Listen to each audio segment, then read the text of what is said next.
Carta a Simon Fouché, Gottfried Wilhelm Leibniz, 1687. Fonte G1 390. Devemos não só rejeitar o que é insatisfatoriamente estabelecido, mas também tentar estabelecer, pouco a pouco, verdades sólidas.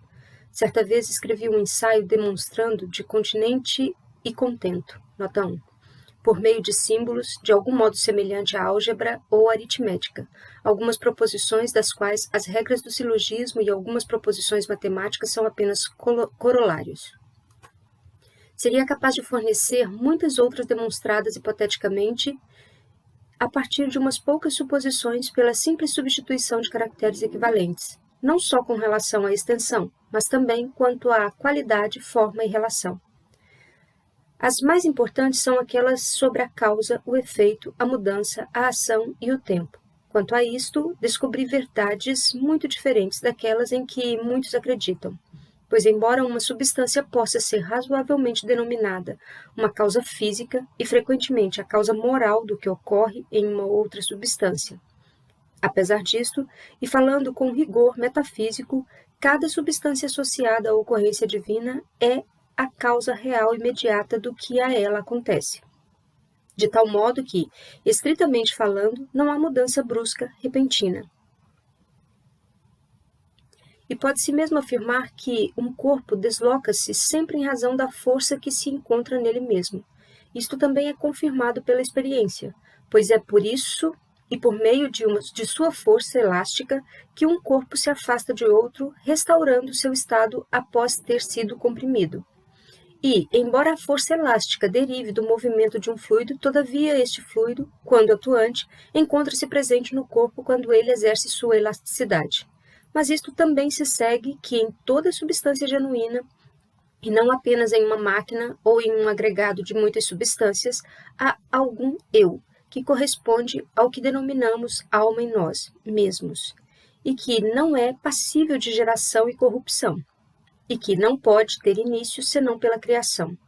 E se os animais não são simples máquinas, há razão para se acreditar que suas gerações, bem como suas aparentes corrupções, são apenas uma transformação do mesmo animal, que às vezes é mais visível e em outras menos. Esta era a opinião do autor de Dieta, obra atribuída a Hipócrates.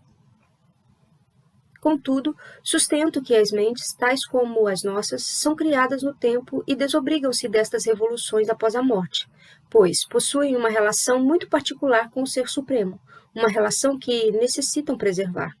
Com relação a elas, este Deus é não só uma causa, mas também um amo e senhor. É isto que tanto a religião como também a razão nos ensinam. Se os corpos fossem apenas máquinas, ou se houvesse apenas extensão ou matéria nos corpos, demonstrar-se-ia que todos os corpos seriam apenas fenômenos. Platão percebeu isto muito claramente, a meu ver, e parece-me que posso detectar algo do mesmo gênero em suas teses. Senhor, página 59 da sua dissertação, contentant l'apologie de la Académie Sciences, de 1683. Também posso provar que a extensão, a forma e o movimento envolvem algo imaginário ou aparente, e que, embora os entendamos mais claramente do que a cor ou o calor, todavia, quando analisamos tal como tenho feito, descobrimos que estas noções também contêm suas dificuldades, e que, a menos que suponhamos que há alguma substância que consistem em algo mais, elas serão tão imaginárias quanto qualidades sensíveis ou sonhos bem elaborados, pois do movimento em si não podemos determinar a que sujeito tal movimento pertence, e sustento ser demonstrável que não há figura, nota 2, precisa nos corpos.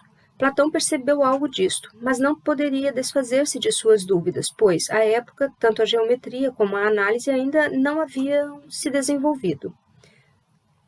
Aristóteles também entendeu a necessidade de se atribuir aos corpos algo mais que a extensão, mas não compreendeu os mistérios da duração das substâncias e acreditou em uma real geração e corrupção, o que para ele colocava todas essas ideias de cabeça para baixo. Os pitagóricos obscureceram a verdade com sua metempsicose, ao invés de pensarem na transformação do mesmo animal, acreditavam, ou ao menos proclamavam, a passagem da alma de um animal a outro, o que não é a mesma coisa. Mas essas considerações não são adequadamente entendidas por todos e uma série usual de pessoas nunca as entenderá, a menos que antes suas mentes estejam preparadas. Sobre as notas. Nota 1. Sobre aquilo que contém e aquilo que está contido. Nota 2. Figura.